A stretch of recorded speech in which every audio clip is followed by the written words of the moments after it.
Hello friends, welcome back to my channel. ফিরে এলাম আরও একটা মজাদার রেসিপি নিয়ে। তো আজকে আমি আপনাদের সঙ্গে শেয়ার করব ডিমের চপ রেসিপি। আপনারা পুরো ভিডিওটা দেখতে থাকুন, এটা খেতে দারুণ হয়। আর ভিডিওটা যদি ভালো লেগে থাকে তাহলে like, comment, share and subscribe করে দেবেন। আর যারা ফেসবুক থেকে দেখছেন অবশ্যই পেজটি ফলো। এর জন্য ফার্স্টে আমি এখানে 100 গ্রাম বেসন নিয়ে নিয়েছি। এর মধ্যে আমি দিয়ে দিলাম স্বাদ মতো লবণ, অল্প একটু হলুদ গুঁড়ো, অল্প একটু লঙ্কার গুঁড়ো, অল্প একটু জিরের গুঁড়ো, অল্প একটু কাসুরি মেথি। এবার আমি জল দিয়ে এটা একটা ব্যাটার তৈরি করে নেব।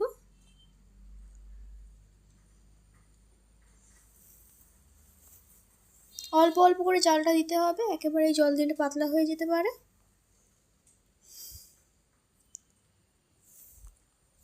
তো দেখতেই পাচ্ছেন ব্যাটারটা কিন্তু আমি খুব ঘনও করিনি, আবার খুব পাতলাও করিনি। সব শেষে আমি এর মধ্যে একটু বেকিং সোডা দিয়ে আবারও বেসনটা মিশিয়ে নেব।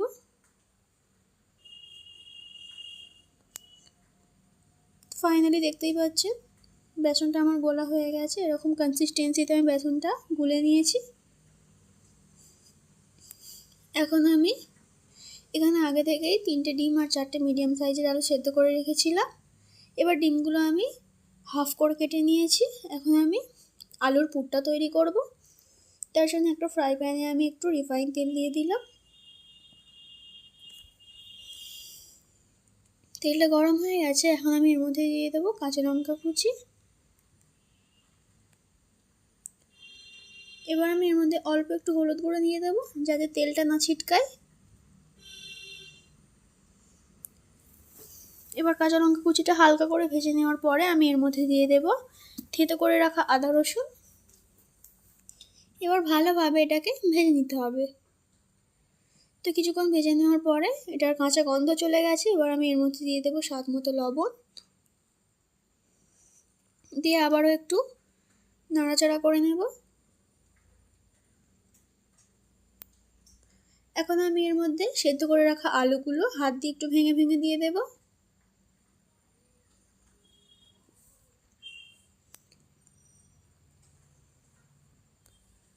এবার মশলার সঙ্গে আলুটা ভালোভাবে মিশিয়ে নিতে হবে।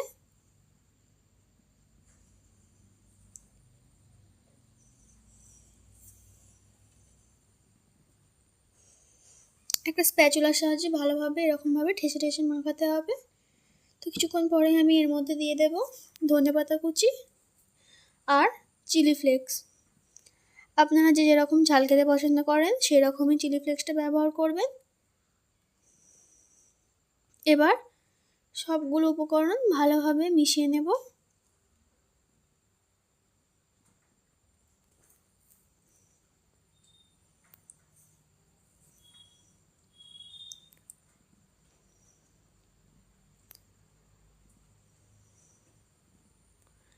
তো আলুটা আমার ভালোভাবে মেশানো হয়ে গেছে। এখন আমি এর মধ্যে দিয়ে দিলাম ভাজা জিরে ও ধনিয়ার গুঁড়ো,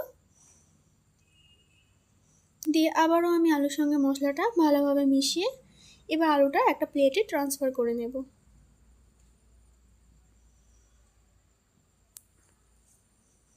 তো আলুটা আমার ঠান্ডা হয়ে গেছে। এখন আমি এটাকে চপের শেপ দিয়ে নেব। তার জন্য আমি এতটা পরিমাণে আলুর পুর নিয়ে হাত দিয়ে একটু চেপে এর মধ্যে এবার একটা ডিমের পিস দিয়ে দেব।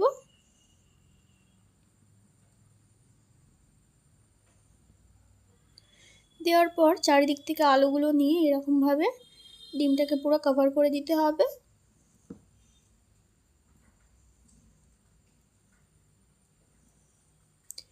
এবার হাত দিয়ে একটু ঘুরিয়ে ঘুরিয়ে ভালো মতো একটা শেপ দিয়ে নেব।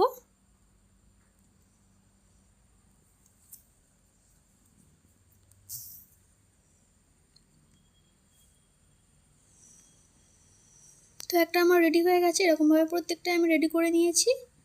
এবার আমি এগুলোকে ভাজার জন্য একটা তেলটা খুব ভালো করেই গরম করে নিয়েছি। এবার আমি একটা করে ডিমের চপ নেব এবং বেসন এরকমভাবে কট করে এবার তেলের মধ্যে ছেড়ে দেব। দেওয়ার পরে এবার মিডিয়াম ফ্লেমে ডিমের চপগুলোকে ভেজে নিতে হবে লাল লাল করে। একটা সাইড আমার হালকা ভাজা হয়ে গেছে, এবার আমি অন্য সাইডটা উল্টে দেব।